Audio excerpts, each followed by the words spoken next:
Is AI going to take over your job? Earlier this month, Microsoft and LinkedIn released their 2024 Work Trend Index on the state of AI at work. According to their report, generative AI is projected to change job skills by 68% by 2030.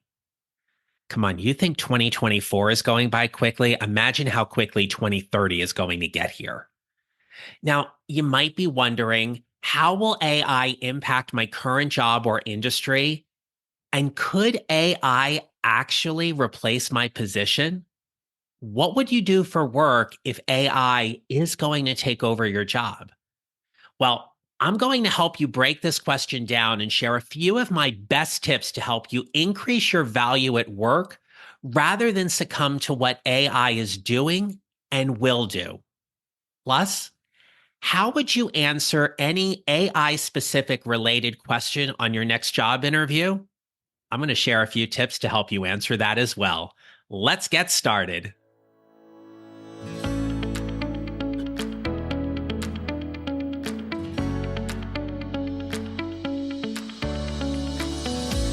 Hello, my friends. This is the Mid-Career GPS podcast, and I'm your host, John Nerrell. I help mid-career professionals like you find a job they love or love the job they have using my proven four-step formula. Before we get into this episode, I want to thank you for listening, and I want to welcome any new listeners to the podcast. It would mean a lot to me if you would share this podcast with people in your network that you know that you believe would benefit a lot from it. And if you're currently looking for a job, I've got a free checklist to help you organize your activities as you find that job you're going to love. You can get a free copy of my mid-career job seekers checklist by visiting my website, johnnerrell.com. You can check the show notes. You can also check the featured section of my LinkedIn and download your free checklist today. So, as you've been following the podcast, you know that there's been a few changes. So, I took the podcast back to once a week because of my schedule, and that's been working out really well. And so, today it's just going to be me as you and I spend a little bit of time together. And I wanted to give you a quick little update on something that really had a profound impact on me. So, here's the question. Why are people so darn great at their jobs? Well, it's because of the value they provide. Now, admittedly, not everybody is incredibly fantastic at their job, but there are certain people, and you know who they are, that are so freaking good at what they do. So here's where this came up for me. So recently, I had gone to the supermarket to pick up a few things. And because of my schedule and how the day was playing out, I decided to go in the middle of the afternoon. I thought, well, this is great. I'm going to beat the lunch rush, won't have to deal with the dinner rush. I'm going to get in, I'm going to get out. Everything's great. So I went to a smaller supermarket chain than I normally go to because there were a few specific things I wanted to get. And I'm walking around the store and I'm trying to find certain things because I don't go there a whole lot. And so I don't exactly know where everything is. And I make my way back to the other side of the store and I'm walking in the back of the store and I see about 4 or 5 people standing around. And there appears to be a woman on the ground with her legs up, and there's this whole puddle of water around her. And I thought, oh my gosh, she's going into labor. Now, I was able to kind of figure that out in some way because I didn't see, like, there wasn't any kind of injury. Nobody was screaming and yelling, but there was this extremely calming presence about the whole thing right in front of the pork tenderloin. I mean, like of all places to go into labor. I mean, when it happens, I guess. But I'm just like, oh, the poor thing. Like of all places, like right there in front of the cold case. Here's what's gonna happen. So I quickly didn't want to be a distraction. I didn't want to eavesdrop or anything. And I just don't think I'm like particularly really great in a crisis situation like that.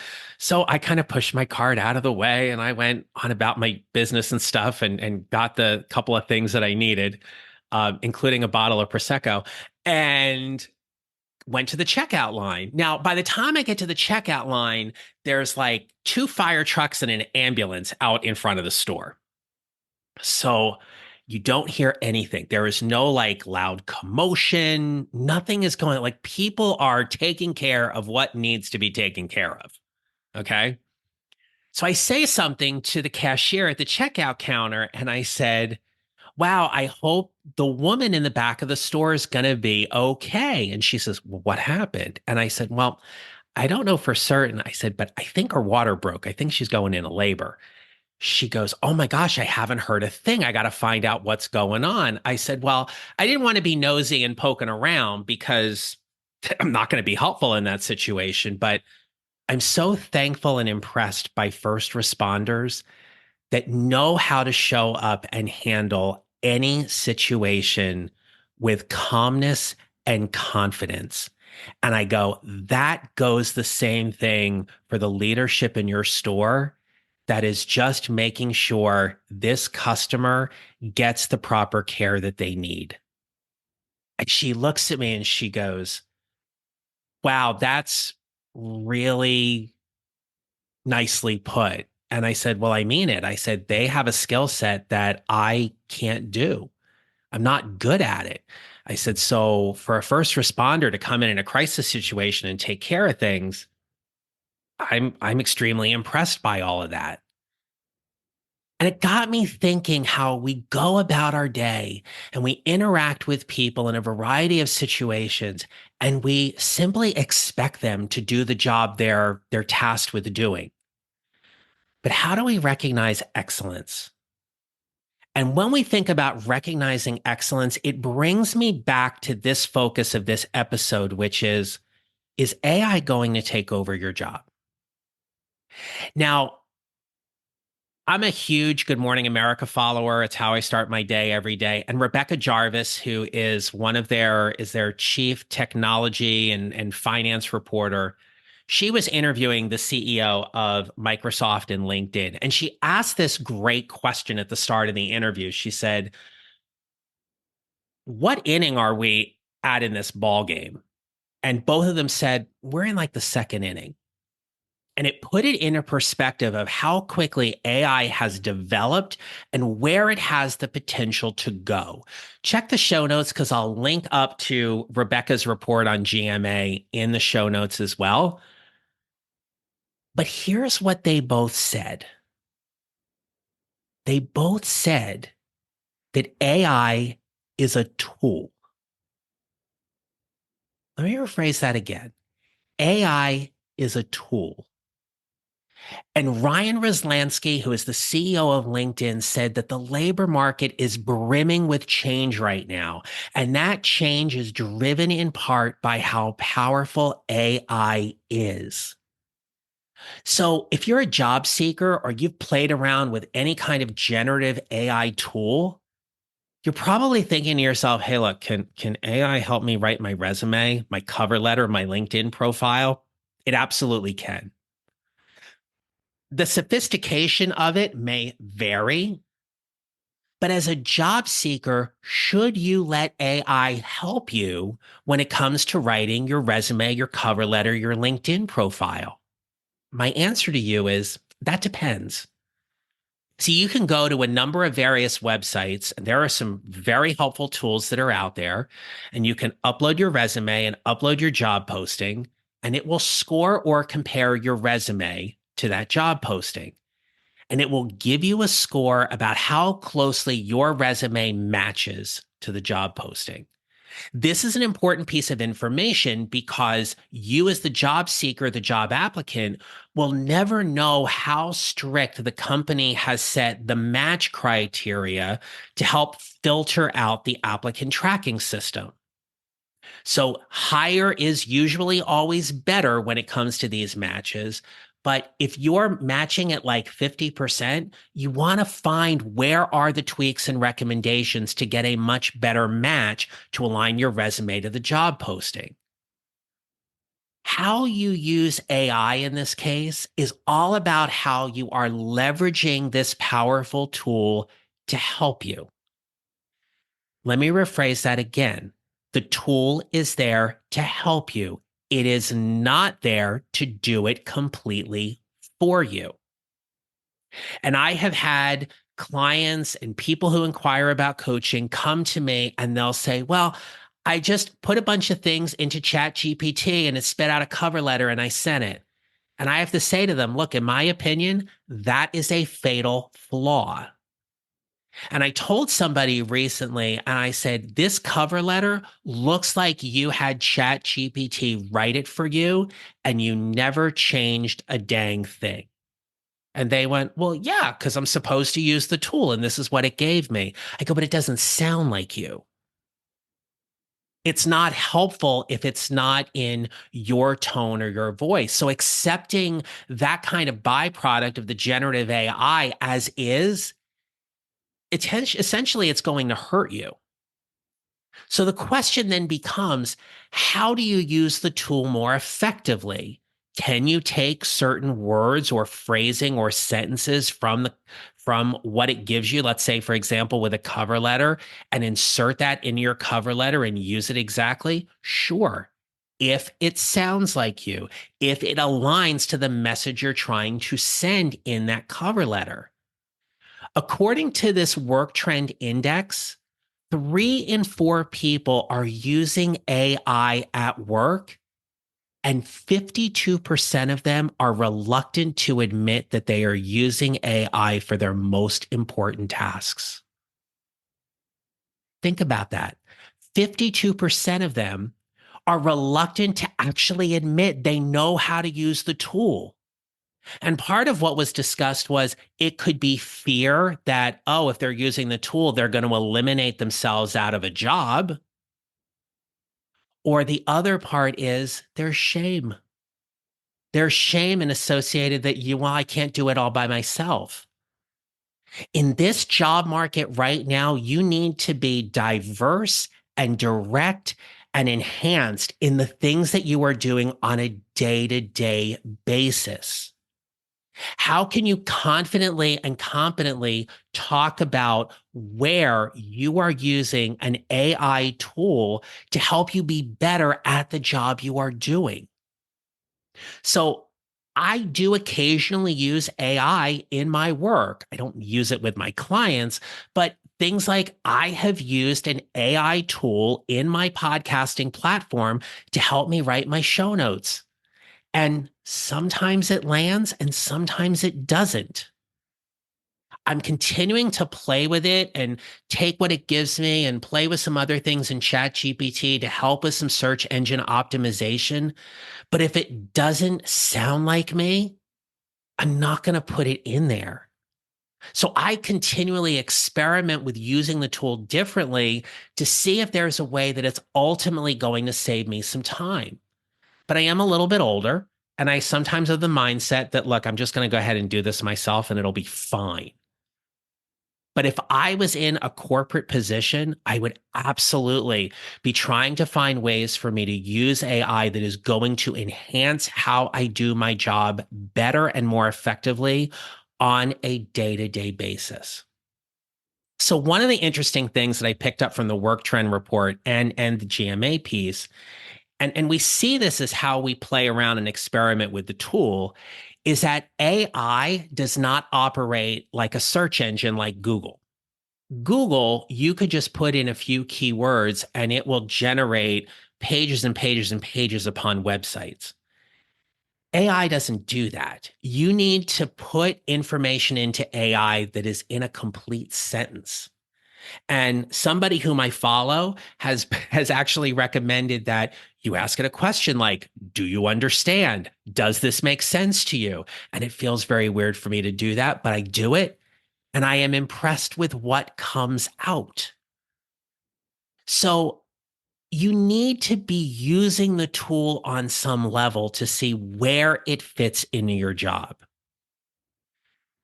But when the fear or the worry is that AI is going to replace your job, we need to look very carefully at which tasks AI can automate. So if your entire job can be automated, you may be in trouble.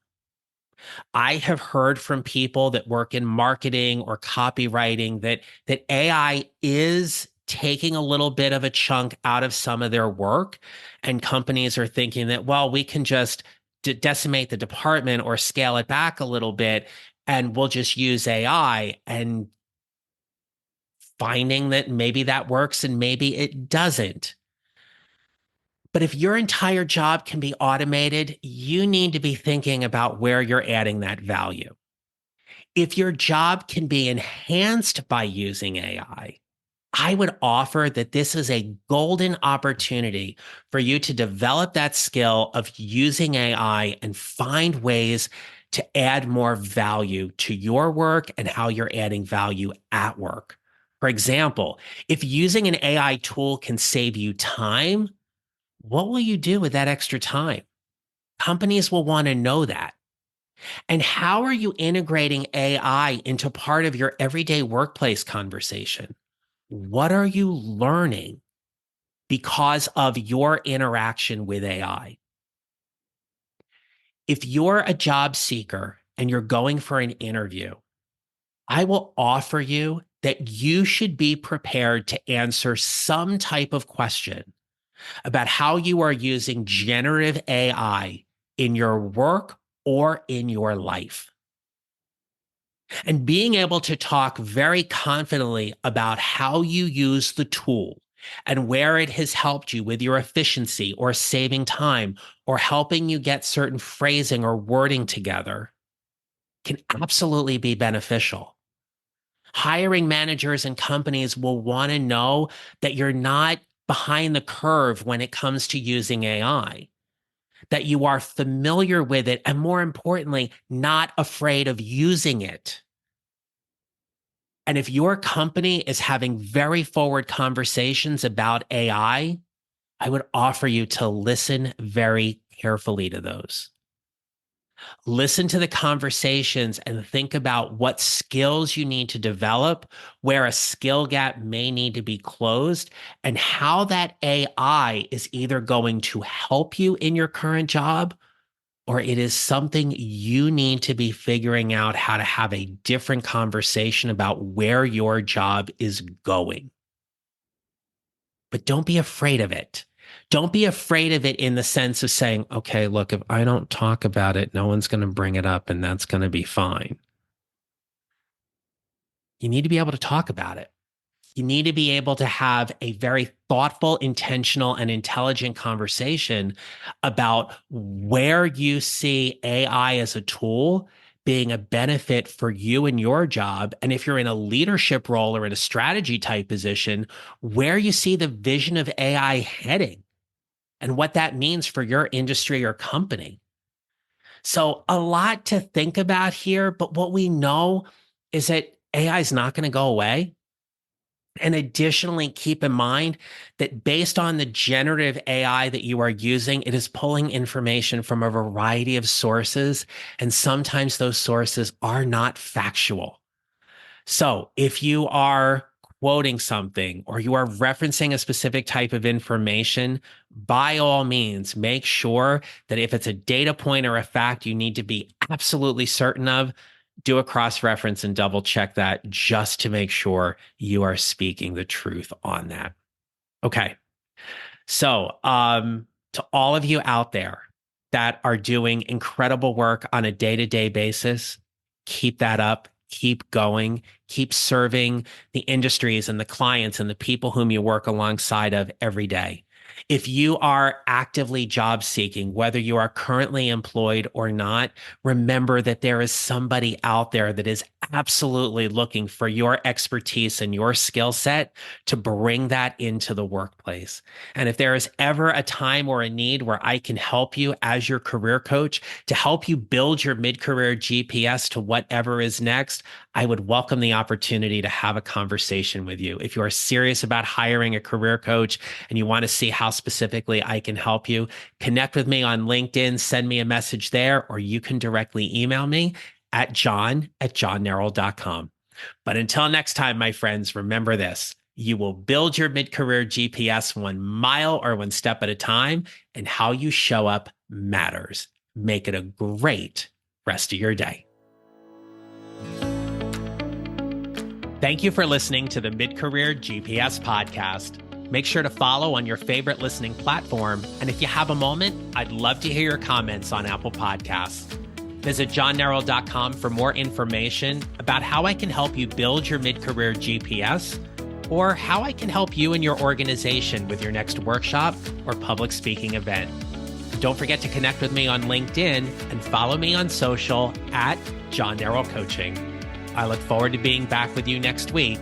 Until then, take care, and remember, how we show up matters.